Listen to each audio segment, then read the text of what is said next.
battant des lames, au sommet des montagnes, je vous emmène dans les hauts de la Réunion. Vous êtes avertis, des hauts et des bas caractérisent l'île, intense, à l'image d'une thèse. Quittons ce littoral urbanisé pour atteindre la plaine des Cafres. Vous sentez?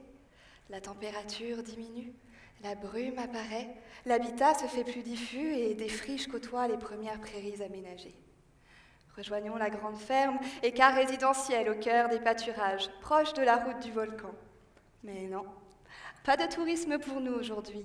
Nous allons rencontrer Monsieur et Madame Picard. Oui, ça aurait pu être la famille Payette. Leur point commun, ce sont des enfants, petits-enfants et arrière-petits-enfants d'éleveurs, de planteurs de géraniums et de pommes de terre. Ils sont eux-mêmes éleveurs bovins aujourd'hui. Toute leur famille vit ici depuis des générations. Même les rues du quartier portent leur nom. C'est dire s'ils font partie du paysage.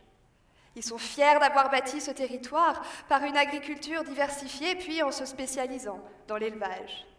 Ce territoire, justement, il ne cesse de bouger. Urbanisation, tourisme, patrimoine requalifient les enjeux de la plaine des Cafres. Aux portes du volcan, les éleveurs s'inquiètent. Ils voient leur lieu de vie et de travail évoluer trop rapidement. Surtout, ces changements impliquent de nouveaux partages territoriaux. Ils doivent s'adapter, négocier, réinventer. Je m'interroge, dans ce contexte de mutation des hauts de l'île, quelle place est laissée à l'élevage aujourd'hui? Comment les éleveurs s'approprient-ils les nouvelles stratégies politiques et les recompositions spatiales qui en découlent?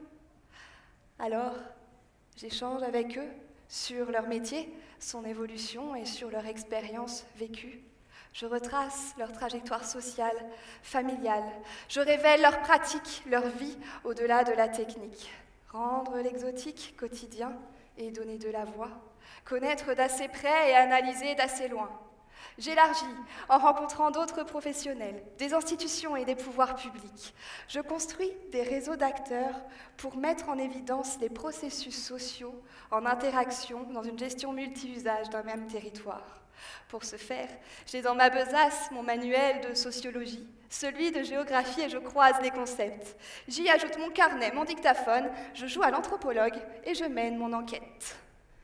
Territoire instrumentalisé ou territoire intériorisé, mon travail propose d'interroger leur construction en considérant l'ensemble des acteurs, même ceux en bout de piste des décisions, ceux auxquels on donne des aides, mais qu'on n'écoute pas, qu'on ne connaît pas et qu'on ne voit même pas.